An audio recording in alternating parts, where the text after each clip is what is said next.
Saludos, que tengan buenas noches o tarde-noche para donde puedan estar en sus diferentes países.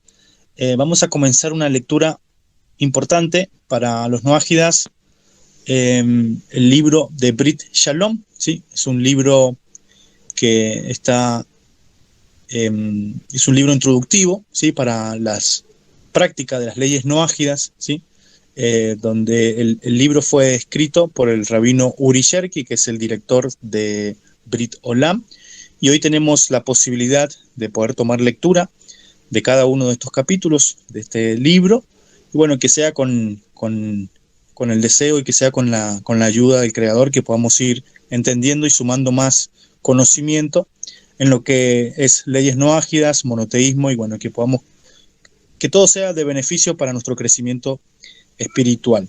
Así que vamos a comenzar, vamos a tomar el prólogo del libro, ¿sí? Vamos a tratar de hacer una charla que sea dinámica, ¿sí? Vamos a tratar de que leamos todos un poco, así que cada uno que yo cite para leer pueda abrir el micrófono y tomar la lectura, ¿sí? Vamos a comenzar con Raquel, si Raquel puede leer lo que es el prólogo, y vamos a comenzar con la lectura del libro. Hola, buenas noches. Este es el prólogo del libro Brit Shalom, Leyes Prácticas para los Hijos de Noé, en versión breve. La humanidad en nuestros días se cuenta aproximadamente en 7.000 millones de personas. Nunca llegó la humanidad en el pasado a estas dimensiones. Las fuerzas de construcción latentes en la humanidad son poderosas y paralelamente las fuerzas de destrucción son grandes también. El futuro está envuelto en neblina. Todo depende de la conducta de los seres humanos. Si van a dirigir sus fuerzas en pos de la construcción y la felicidad verdadera, o en pos de la destrucción y de alcanzar felicidad aparente. Existe una lucha de grandes dimensiones alrededor de los valores en los cuales es adecuado dirigir nuestras vidas. Esta lucha se condensa, entre otras cosas, en lo que se acostumbra llamar hoy en día choque de civilizaciones. Mayormente la lucha se extiende entre el mundo occidental, o tal vez occidental, en sus matices, y el mundo occidental en sus matices y el mundo islámico. Secuelas de esta lucha se notan en procesos adicionales, como ser en la elevación del estatus de la cultura del lejano oriente y de la cultura de la nueva era por el otro lado del mundo. Las grandes transformaciones que ocurrieron en la humanidad en los últimos siglos, que en parte produjeron un progreso sin parangón en el mundo, trajeron también sensaciones de confusión y vacuidad. Las sangrientas guerras mundiales agregaron a la desesperanza de encontrar un futuro portador de significado para los seres humanos. Dentro de todo este complicado conjunto de incesantes luchas de valores y de fuerzas, ocurrió un proceso de retorno del pueblo judío a su tierra y la obtención de su independencia política. El suceso del retorno a Sion tiene un significado profundo para toda persona pensante y responsable en nuestro mundo. Y esto es así, ya que el pueblo de Israel tiene una posición especial en el mundo de símbolos de las grandes culturas del mundo, que deja una huella también en el inconsciente colectivo de la humanidad. El establecimiento del Estado de Israel es para muchos una incógnita teológica, o por lo menos una razón para repensar sucesos de la historia y el lugar del pueblo del libro en ella. Al pueblo judío se le requiere responder a la pregunta de las naciones del mundo con respecto a Israel, y esta es: ¿qué tienen ustedes para decirnos? La sociedad israelí, por mucho tiempo ocupada en luchas por su supervivencia y en la preocupación por la prosperidad económica, dejó los interrogantes espirituales característicos en la tradición judía para el debate en el ámbito interno de la sociedad, casi sin participación de la cultura general. Ahora llegó el momento de esclarecer los mensajes universales del judaísmo y su aporte obligado en la nueva era para el nuevo mundo. Nuestras palabras son una propuesta para comenzar la renovación del diálogo entre Israel y las naciones. El carácter de este ensayo que se le ofrece al lector es esencialmente halágica, práctica, pero no hay que equivocarse. La halajá, ley judía, no es sino una rama del conjunto integral del mundo espiritual y ético de la humanidad en general y del judaísmo en particular. La humanidad conoce muchas identidades y seguramente se hará sentir la necesidad del diálogo profundo con los representantes de las diferentes culturas, con el fin de inspeccionar la compatibilidad del contenido de nuestro libro, con el rico acervo humano y espiritual de cada familia, de las familias de la tierra, para hacerles de provecho. Una de las cuestiones que dividen al mundo en nuestros días es el interrogante sobre el lugar de Dios y del hombre. La cultura occidental heredó de la filosofía griega la premisa según la cual el hombre es el centro de todo lo existente. En cambio, Dios, si es que existe, está en la periferia. Según esta percepción, el régimen ideal es la democracia y en especial la liberal. Un apéndice indispensable de esta postura es la libertad del hombre y a partir de esta también la permisividad. El mundo islámico, por el contrario, no comparte estas premisas y sostiene la postura tradicional según la cual Dios es el centro absoluto de todo, mientras que al ser humano le queda una postura periférica, de sumisión ante la divinidad. Por eso mismo, el progreso que caracteriza a Occidente es percibido con sospecha, y la permisividad que lo acompaña es usada para descalificarlo. El régimen democrático también se percibe como amenazante de la integridad religiosa. En una de lucha como esta, a simple vista no parece simple llegar a una conciliación y entendimiento. De todas maneras, se puede acercar a estas dos civilizaciones para una conciliación, solo al escuchar atentamente el mensaje singular del judaísmo. Según la tradición judía, no es Dios el que está en el centro y tampoco el hombre, sino el diálogo entre ellos, o bien la participación del hombre en la realización del acto del Génesis. De esta manera se le quita el aguijón al contraste que antes presentamos. Existe una simpatía entre el creador y su creación. Esta simpatía se encuentra tanto en la vida individual como en la general. La sociedad entre el creador y el hombre ocurre en nuestra generación en la práctica, en el proceso del retorno a Sión y la restauración de la presencia divina al interior de su pueblo, en el Estado de Israel. Otra cuestión de principios que perturba la tranquilidad moral de los seres humanos es la pregunta sobre la unificación de valores. Todavía no se ha encontrado la solución perfecta para la concordancia entre valores que aparentemente se perciben como contradictorios. La pregunta emerge con agudeza en cuanto a la relación entre el valor de la compasión y el de la justicia. Mientras que el cristianismo legó al mundo la premisa por el cual la compasión, y solo ella, es el valor moral exclusivo, cosa que se expresa en todas las áreas de la cultura occidental, el Islam consistentemente prefiere el atributo de la justicia en todo su extremismo como voluntad divina. También aquí viene el judaísmo en asistencia de la humanidad. La tradición bíblica y la talmúdica por igual nos indican en la ley llevada a la práctica un sendero para la unificación de los valores. El ideal moral supremo es hacer caridad y justicia, Génesis 18-19. La implementación práctica de esta unificación aparece tanto en las guerras del Estado de Israel que, a pesar de todas las difamaciones hacia él, como en el estrato político y en el tejido social del Estado de Israel, que se caracteriza por el trato justo hacia una minoría hostil dentro suyo. El pueblo de Israel es reconocido en la humanidad como el canal de revelación de la voluntad divina, el portador de la profecía. Por esta razón, el pueblo judío se conoce por tener el rol especial de ser luz para las naciones. La centralidad del pueblo de Israel como transmisor de la palabra de Dios se puede asemejar a la función del corazón dentro de los miembros del ser humano. Libro de Kuzari 2:36. No hay dentro nuestro una sensación de superioridad y jactancia, sino la responsabilidad por la reparación del mundo. Contrariamente a otras tradiciones que reclaman un papel universal, pero luego transforman a sus seguidores en imperialistas que imponen su identidad sobre los demás, el judaísmo no aspira a anular la riqueza cultural de los seres humanos, sino, por el contrario, se satisface con proyectar en vez de imponer. Por eso mismo, los profetas hablaron de una situación ideal en el futuro, en el cual las naciones recibirían del pueblo de Israel instrucciones y enseñanzas diversas, que concordarán con cada nación, grupo humano o individuo según su identidad singular. Y vendrán muchos pueblos y dirán: venid y subamos al monte de Dios, a la casa del Dios de Jacob, y nos enseñará sus caminos y caminaremos por sus sendas. Porque de Sión saldrá la ley y de Jerusalén la palabra de Dios. Isaías 2:3.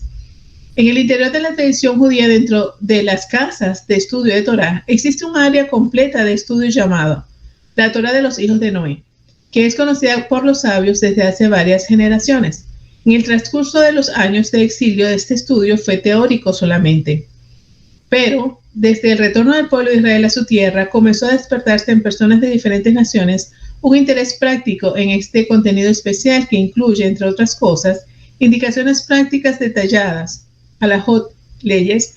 Es por eso que me pareció adecuado redactar, para los interesados, un libro de leyes, algo así como el compendio de leyes del Shulchan Aruch, corto y conciso, que trate las principales leyes referentes a todo hombre y mujer del mundo que se ven a sí mismos como hijos de Noé.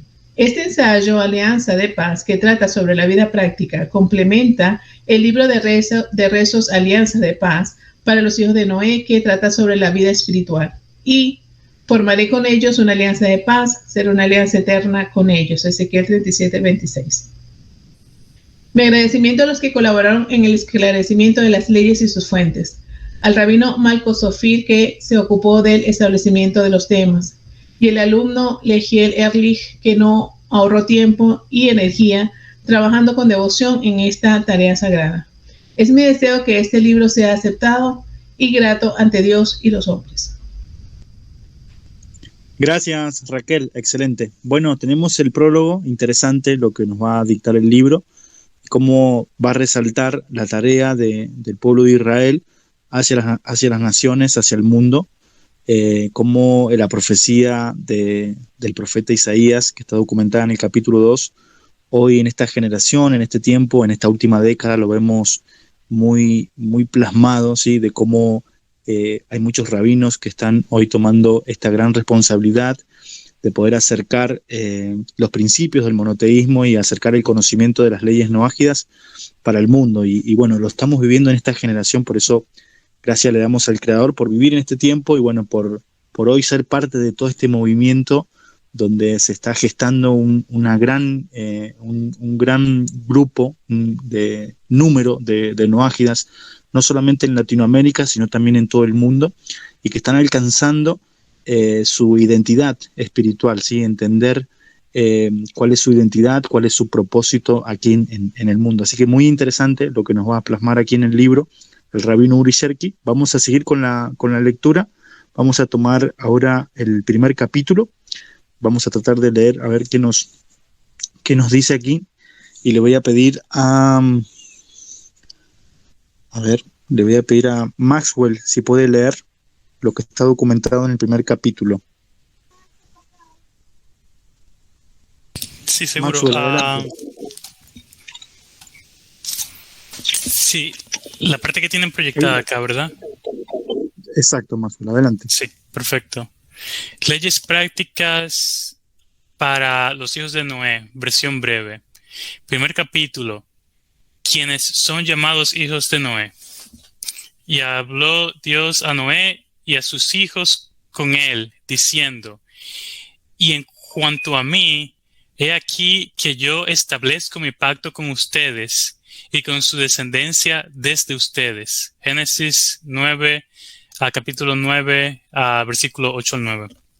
El creador del mundo designó a la especie humana de entre todas las creaciones, como fue dicho en la Torá, que el hombre fue creado a imagen de Dios. Génesis capítulo 1, versículos 26 al 27.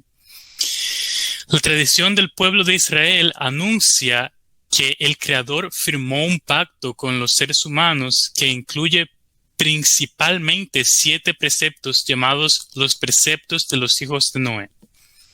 Se impone a cada persona aceptar aceptar sobre sí la validez obligatoria de las leyes de los 7 preceptos que se les ordenó a los hijos de Noé.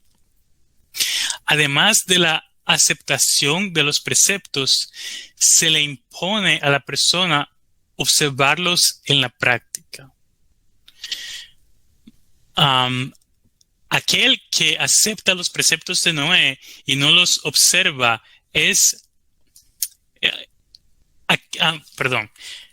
aquel que no acepta los preceptos de Noé y no los observa es apodado en la literatura rabínica con el nombre de gentil o extranjero. Aquel que las acepta y las observa se les es llamado hijo de Noé. Si aceptó los preceptos delante de un tribunal de 3 rabinos, entonces se lo llama también residente extranjero y se le permite asentarse en la tierra de Israel.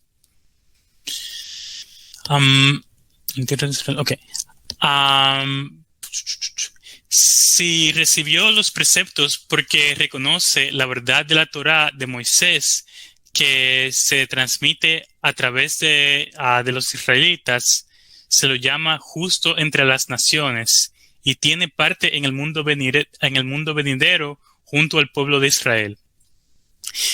Aquel que observa los preceptos no debido a la creencia en la Torá, sino debido al entendimiento racional u obligación moral, entonces es llamado sabio entre las naciones. Los 7 preceptos son prohibición de la idolatría, prohibición de la blasfemia al nombre de Dios, prohibición de asesinato, prohibición de incesto, prohibición del saqueo, prohibición del órgano animal, establecimiento de tribunales y cortes de justicia. El detalle de estos 7 preceptos será esclarecido en los próximos capítulos. Aunque estos 7 mandamientos constituyen el fundamento de la Torá de Noé, esta Torá contiene muchos otros asuntos que son el kit de la vida devocional del Creador, como el estudio, la oración, la caridad, la corrección de las cualidades y más. Estos también se enumeran a continuación. Dentro de este marco, solo se trajeron las leyes relacionadas con los no judíos. No se trajeron aquí las leyes relacionadas con el pueblo de Israel en relación con las naciones del mundo. Gracias, Maxwell. Bien, vemos aquí entonces en el primer capítulo, interesante lo que nos va a hablar, ¿sí? Hay un punto que quiero resaltar que creo que es relevante, cómo se le va a llamar a este código de leyes que son para la humanidad, se le va a llamar la Torá de Noé, ¿sí? Se le va a dar ese nombre, le va a dar el judaísmo, ¿sí? Porque sabemos que significa instrucción Torá, ¿sí? Que es la enseñanza, son las primeras órdenes del Creador a las primeras generaciones de los hombres, ¿sí? Las primeras civilizaciones que hubieron en la tierra y tenían un sistema de Torá, ¿sí? Un sistema de leyes, de enseñanzas de parte del Creador con la finalidad de poder construir dentro del entorno donde estaban viviendo, dentro de este mundo, ¿sí? Construir un mundo mejor, ¿sí? Esa sería la frase correcta. Vamos a ver ahora con detalles, más adelante el libro nos va a ir explicando con detalles cada uno de los preceptos universales. No sé si alguien quiere agregar algún comentario, algo que le gustó de lo que hemos leído hasta aquí, puede abrir el micrófono y puede hacer algún comentario. Recuerden que las preguntas las vamos a anotar y las vamos a dejar para después preguntar más adelante. Solamente vamos a ir agregando comentarios en base a lo que vamos leyendo. No sé si está conectado Nahuel, me gustaría escucharlo. Nahuel, ¿estás ahí? Aquí estoy, querido Rodri. Nahuel, ¿qué te parece la lectura del libro? Interesante. Sí, está interesante. Hace un ratito nomás me conecté, no estuve en toda la lectura. Está buena, hay que prestar bien atención y tener en cuenta un par de cosas, ¿no? Por ejemplo, a ver. Bueno, yo todavía no conozco, te soy sincero, yo no leí este libro todavía, va a ser la primera vez. ¿Te acuerdas que lo Sí, yo queríamos, también. ¿te acuerdas que lo Yo queríamos también. comprar y no pudimos Sí. comprarlo? No había acá, y bueno, hablamos con el rabino Shalem para que nos dé, y bueno, ahora está la oportunidad. Gracias al Eterno. Ahora está la oportunidad de poderlo leer. Sí, yo tampoco no lo he leído, pero bueno, vamos viendo cómo el libro nos va marcando algunos puntos, leyes para los noágidas bueno, que deben de cumplir, ¿sí?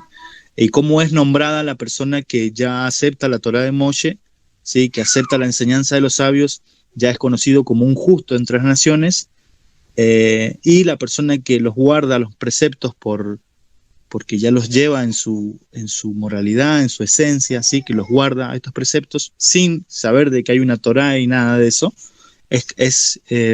hereda el título de parte del judaísmo como un sabio entre las naciones, ¿sí? Vemos esa diferencia que va a marcar también el libro explicando.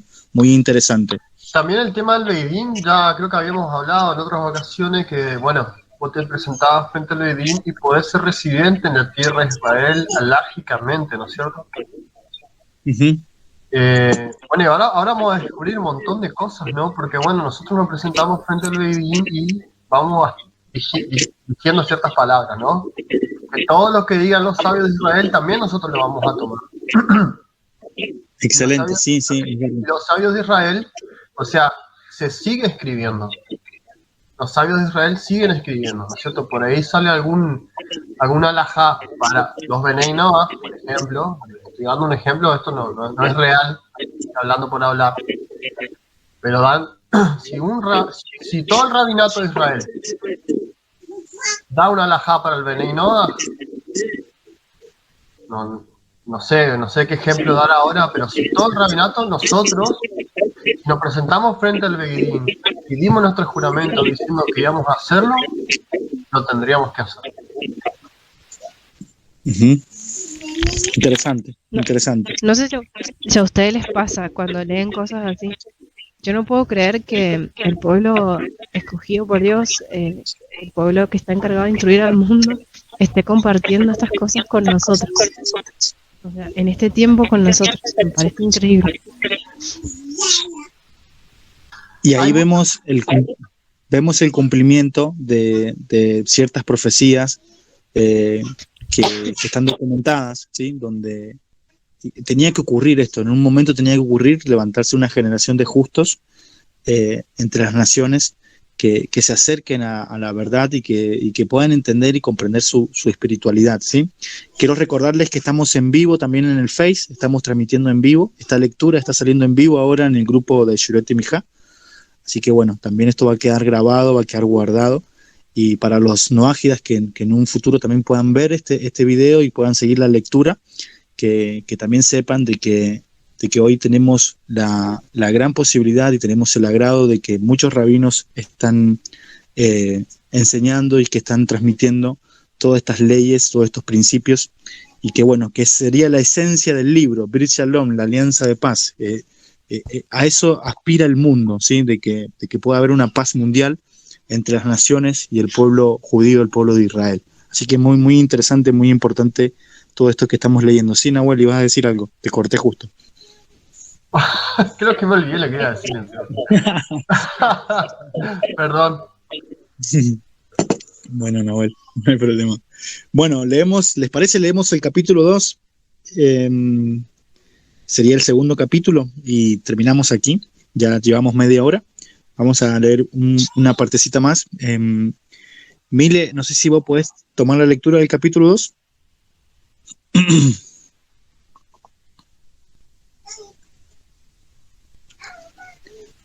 Mile. Si se puede agrandar, lo puedo leer. Nada más que no lo puedo hacer desde mi celular. Bien. Ahí está. Perfecto. Iba a decir que somos los pioneros, eso iba a decir. Es un privilegio nosotros lo que estamos haciendo ahora, ¿no? Somos poquitos. Exacto. Es verdad, pero bueno, confiamos que en un futuro el mundo va a estar lleno de noagias. Que así sea. Adelante, Emilio. ¿Empiezo? Sí, adelante. Y habló Dios todas estas palabras diciendo, Éxodo 20:21. La voluntad del Creador se revela a los seres humanos a través de la profecía. 2. La cumbre de la revelación profética es la entrega de la Torá desde el cielo por Dios. 3. Si una persona alega ser profeta y dice haber sido enviada por Dios para instruir a los seres humanos, hay que dirigirse a los sabios de Israel para determinar su confiabilidad y el grado de compromiso de obedecer a sus palabras. 4. Todo precepto y todo accionar honesto, que es exigido por la ética natural y el sentido común, es obligatorio para los hijos de Noé. 5. Los gentiles no deben innovar para sí en preceptos que tienen una característica religiosa, sin el consentimiento de los sabios de Israel. 6. El poblar el mundo, que incluye el adelanto tecnológico, la expansión del conocimiento, la superación ética y la preocupación por el perfeccionamiento de la creación, es una regla importante en la tarea de la conducción del mundo de acuerdo a la voluntad divina. 7. La referencia a los detalles de las leyes de los preceptos de Noé, como fueron mencionados específicamente en el Talmud y los libros de los legisladores de la ley judía. Hay eruditos de Israel que opinan que estos se deben tratar según la ley de Israel, y hay quienes opinan que los sabios de los hijos de Noé deben determinarlas y definirlas según su consideración. El dictamen de la ley es según la última opinión.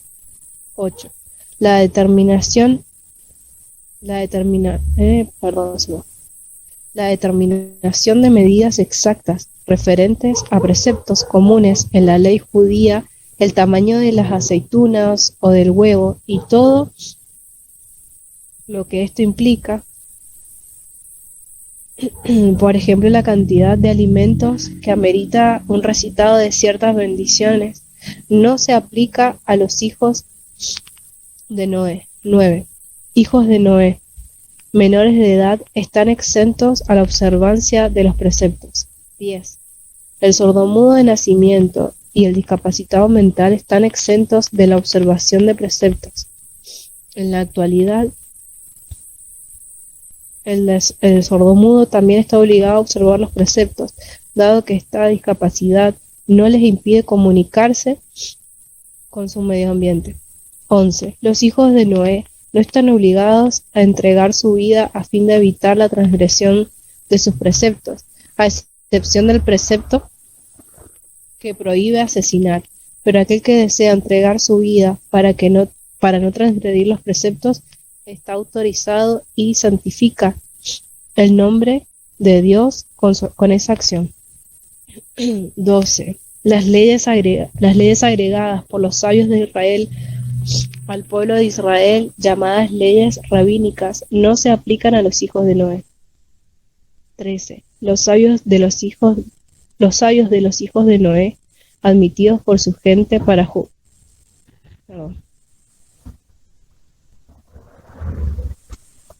Los sabios de los hijos de Noé, admitidos por su gente para juzgar y determinar sus leyes, deben ser expertos en los 7 preceptos, así como en las costumbres de su gente, y conocer las tendencias de costumbres de su gente. 14. Las leyes de los hijos de Noé comprometen de igual manera a hombres y a mujeres. 15. En el caso de duda en referencia a alguna de las leyes de los hijos de Noé, se debe dictaminar con indulgencia. 16. Un hijo de Noé que transgredió uno de los preceptos por equivocación está exento de pena. 17. El día 27 del mes de Marheshvan, Es el día en que Noé salió del arca y recibió los preceptos de los hijos de Noé. Es por eso que en algunas comunidades de hijos de Noé acostumbran a conmemorar este día como el Día de las Naciones. Gracias, Mile. Perdón por la dificultad. Muchas gracias. Me cuesta respirar. Está bien, gracias. Bueno, vemos aquí plasmado entonces en el segundo capítulo leyes, ¿sí? Con respecto a los noágidas, qué deben y qué no deben hacer, ¿sí? Y bueno, al final va a recalcar y va a resaltar el día 27 de Heshvan, ¿sí? Que es el día de que Noé salió del arca, ¿sí?